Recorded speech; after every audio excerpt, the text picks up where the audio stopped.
আসসালামু আলাইকুম ওয়া রহমাতুল্লাহি ওয়া বারাকাতুহু। প্রিয় দর্শক, আজ আমি আপনাদের সামনে এমন একটি গল্প শোনাতে যাচ্ছি যা শুধু একটি মানুষের নয়, একটি পরিবারের ভাঙার গল্প। একজন মানুষ ছিল, তার ছোট্ট একটা পরিবার, একজন ভালোবাসার স্ত্রী আর একটি নিষ্পাপ সন্তান। সবকিছু ঠিকই চলছিল, হাসি, ভালোবাসা, শান্তিতে ভরা ছিল তাদের সংসার। প্রতিদিন সন্ধ্যায় সে বাসায় ফিরলে তার ছোট্ট সন্তান দৌড়ে এসে তাকে জড়িয়ে ধরত। স্ত্রী হাসি মুখে দরজা খুললে বলতো, এসো, হাত মুখ ধুয়ে নাও, আজ তোমার পছন্দের রান্না করেছি। সে তখন হাসত, মনে হতো এই পরিবারটাই তার পৃথিবী। কিন্তু ধীরে ধীরে সবকিছু বদলাতে শুরু করলো। লোকটা এখন আগের মতো কথা বলে না, বাড়িতে থাকলেও যেন বাড়িতে থাকে না। মোবাইল ফোনটা যেন হয়ে গেল তার সবচেয়ে কাছের মানুষ।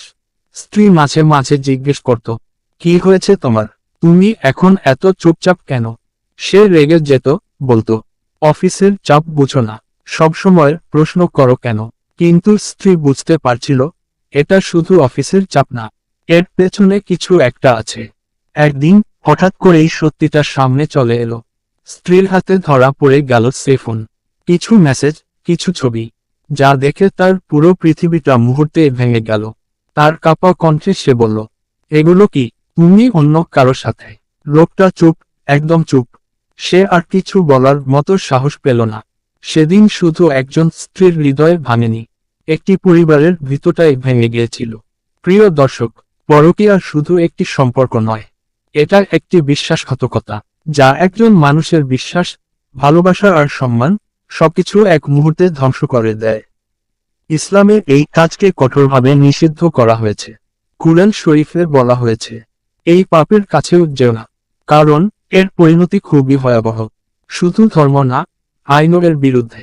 বাংলাদেশের মুসলিম পারিবারিক আইন অধ্যাদেশ 1961 অনুযায়ী প্রথম স্ত্রীর অনুমতি ছাড়া দ্বিতীয় বিয়ে করলে শাস্তি হতে পারে জেল, জরিমানা।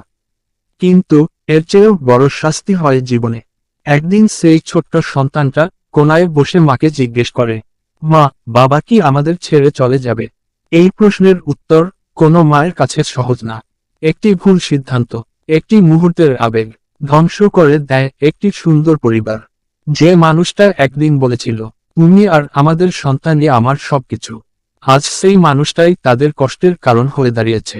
প্রিয় দর্শক, জীবনের সমস্যা আসবেই, কিন্তু তার সমাধান কখনো পরকীয়া হতে পারে না। কথা বলুন, বোঝার চেষ্টা করুন, ভালোবাসা দিয়ে সমস্যার সমাধান করুন। কারণ পরকীয়া সাময়িক সুখ দেয়, কিন্তু সারা জীবনের কষ্ট দিয়ে যায়। আল্লাহ আমাদের সবাইকে এই ধরনের ভুল থেকে হেফাজত করুন। আমিন।